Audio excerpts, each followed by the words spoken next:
회원 여러분 안녕하십니까? 투자의 정석 정통주식 채널입니다. 2021년 1월 22일 금요일 오늘 주식 시황을 말씀드리겠습니다.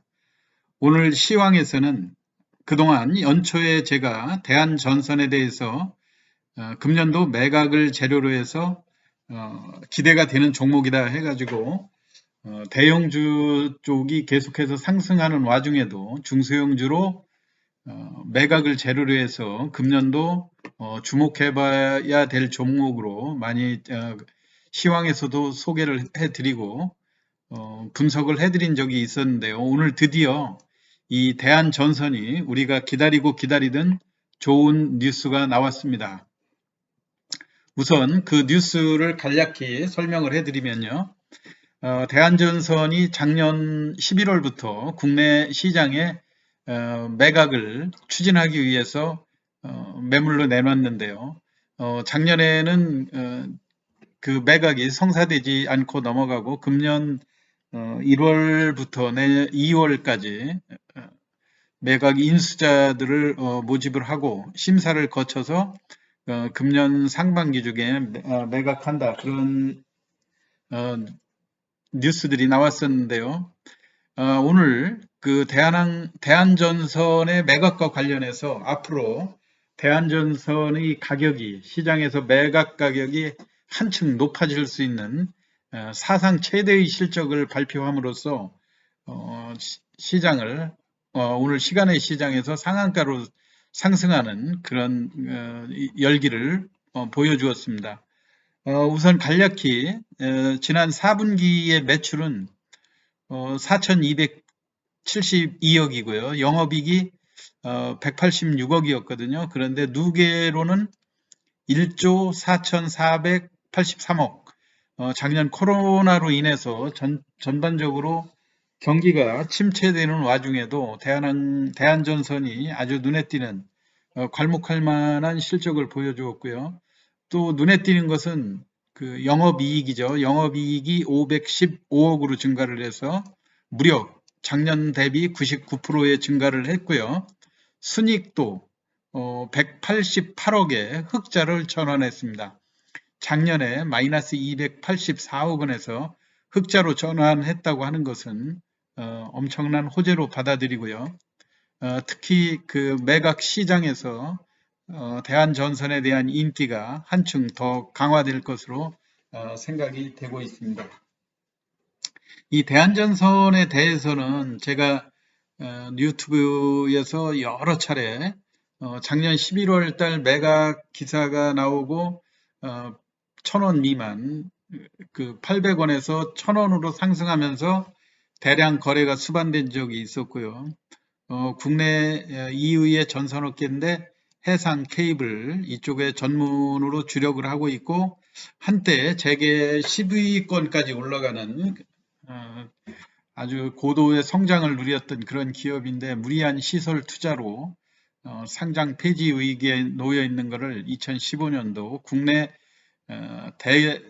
대규모의 그 사모펀드인 IMM에서 3천억에 인수를 하고 그동안 뼈를 깎는 구조 조정 과정을 거쳐서 기업을 정상화하고 시장에 대략 매각가를 7천억에서 8천억 정도 내놓았다. 뭐 그렇게 됐었는데 작년에 급히 진행은 되지 않았죠.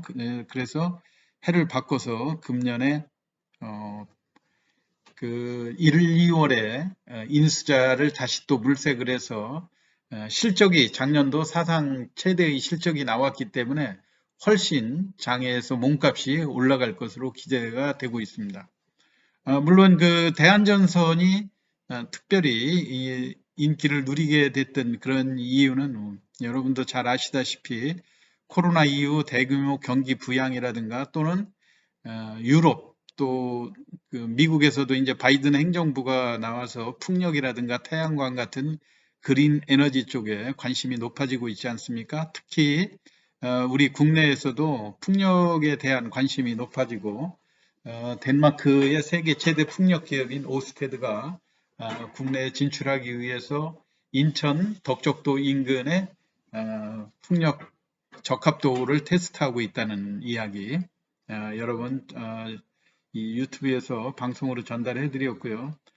우선 참여가 가능한 업체로 우리가 볼 때 시중에 그 전선업계 1위인 LS전선이 다시 인수에 참여할 경우에는 대기업 독과점 문제가 거론이 될 수 있다 이런 이야기고요. 그 다음에 이제 한화라든가 국내 에너지 관련 업체들의 참여도 눈에 띄는 대목인데 그럴 경우에 훨씬 몸값도 높아지고 최근에 기업 실적이 좋아진 게 좋은 영향을 미칠 수가 있겠죠. 더군다나 이 전선업계는 국가의 기간 산업으로 분류가 되고 있기 때문에 외국인 참여가 상당히 제한되는 그런 상황이죠. 그래서 국가 정부의 관련 부처로부터 특별 승인을 받아야 되는 그런 문제들이 있는데 여하튼 이런 문제들이 잘 해결이 되면 실적도 좋아지고 했기 때문에 그 매각에 급물살을 타지 않을까 그렇게 생각됩니다. 특히 오늘 그동안 연초에 삼성전자라든가 또 대기업 그룹들, LG그룹, 또 SK, 현대차 뭐 돌아가면서 계속해서 장을 주도를 했었죠. 그런데 사실 대형주도 매매를 잘해야지 그 좋다고 해서 무작정 따라가게 되면 당일날 고점에서 물리고 하다 보면 특히 그 손실을 보기 일상인 그런 상황이었죠. 오늘 같은 경우에도 삼성전자가 인텔의 파운드리를 수주한다고 그래서 아침에 기대감이 상당히 높았었는데 9만 원까지 상승했다가 종가는 다시 또 8만 7천 원 밑으로 또 내려갔거든요. 그래서 하루에 3천 원씩 아무리 대기업이고 좋은 주식이라 하더라도 우리가 이런 종목을 또 흔히 유튜브 방송에서 우량주는 팔지 말라 뭐 이런 소리를 하지만 사실 내심 이 우량주 투자하는데도 나름 고민이 없는 것은 아닙니다. 여러분들께서 무슨 뜻인지 잘 이해하실 수 있을 거라 생각이 되고요. 다만 연초에 묵묵하게 이 대한전선이라고 하는 매각 재료와 실적 호전 이 재료를 바탕으로 뭔가 좋은 재료가 있을 거다 이거를 믿고 길게 참고 기다려 오신 투자자 여러분들이 많은 수익을 올릴 수 있는 다음 주에 이 종목이 시원스럽게 많이 올라가서 수익을 많이 올리는 그런 한 주가 되기를 바라고요. 특히 오늘 같은 날도 보면 개인들이 또 매도를 했는데요. 외국인들이 또 어떻게 알고 100만 주, 또 기관도 45만 주에 순매수를 한 것이 아무래도 이런 실적 호전 재료라고 하는 것은 개인들보다는 외국인들의 정보력이라든가 기관의 정보력이 뛰어나다고 하는 것을 또 여실히 보여주는 그런 대목이죠. 오늘 시간 외에서 그 대한전선이 1,585원 상한가를 기록했고요. 상한가 잔량이 200만 주가 됐습니다. 대략 이런 종목들을 매매할 때 시간 외에 그 가격이 시초가를 형성할 그런 가능성이 상당히 높거든요. 근데 월요일 날 제가 참고로 이 종목의 차트를 지난번에 설명을 여러 차례 드렸었는데요. 이 종목이 그 매각 재료가 있어서 800원에서 1000원, 1200원까지 상승을 할 때 2억 주씩 두 번이나 거래가 됐는데도 불구하고 주가가 다시 20% 상승할 때 매도를 하지 않고 그 매물이 없이 그대로 주가가 조정을 받았다 이런 측면이죠.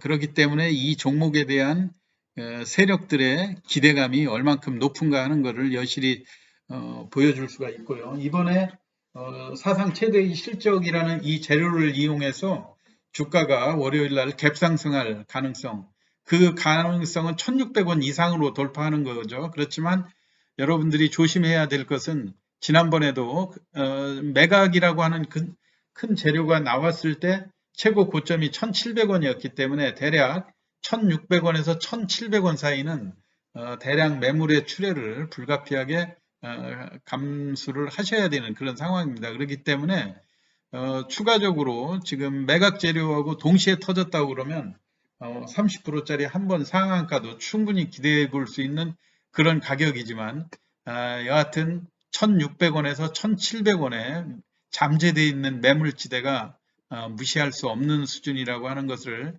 잘 눈여겨보시고 혹시라도 오늘 시간에 상한가라는 그 재료를 이용해서 대규모 허수성 매수세들이 동시호가에 나올 가능성도 크거든요. 동시호가에 너무 무리하게 추격 매수하는 것은 자제하면서 최근에 개별 종목들이 그렇게 계속해서 연속되지 않는 그런 상황들을 코로나19 치료제 관련주라든가 최근에 여러 종목들이 단기에 치고 빠지는 그런 매매 패턴이 성행하고 있지 않습니까? 물론 이 대한전선은 그 실질적으로 실적이 뒷받침된다는 그런 재료하고 그 다음에 매각이라는 재료를 안고 있기 때문에 다시 중간에 매각이라는 그 보도도 터질 가능성도 충분히 있기 때문에 이번에는 지난번 고점을 시원하게 뚫고 또 2차 상승을 할 그런 가능성도 대비를 해 주시면서 신중하게 매매에 임하시면 좋은 결과가 있지 않을까 생각됩니다. 오늘 대한전선의 실적 호전 소식을 오래 기다린 주주분들을 위해서 방송을 해드렸습니다. 끝까지 경청해 주셔서 감사합니다.